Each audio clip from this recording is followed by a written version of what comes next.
Alright, so I got it all loaded up, filled with some water.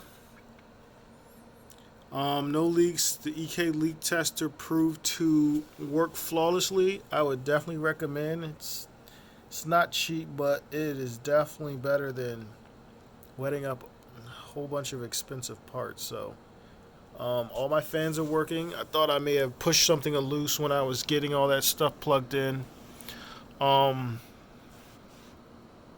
right now, I just got water going through here. I didn't flush out each one individually, which I probably should have done.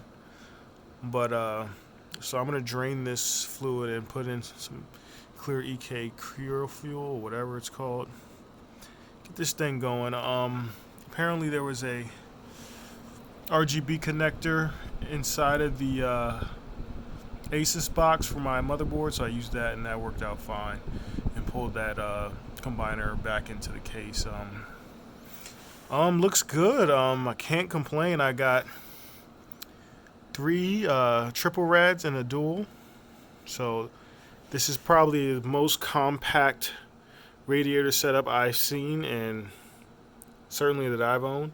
This case is probably half the size of my own, but has more rad space, which is what I was going for.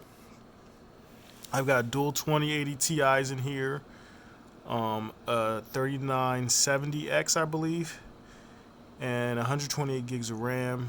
Going for the all black silver theme. I think I may have pulled it off. I learned that my fill port sucks.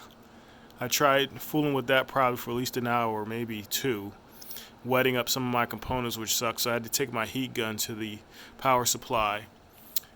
So I just, instead of just having nothing here, I actually rigged up a 400 millimeter EK2 reservoir to here just to fill this thing up quicker. This is what I should have done to begin with. So as you can see,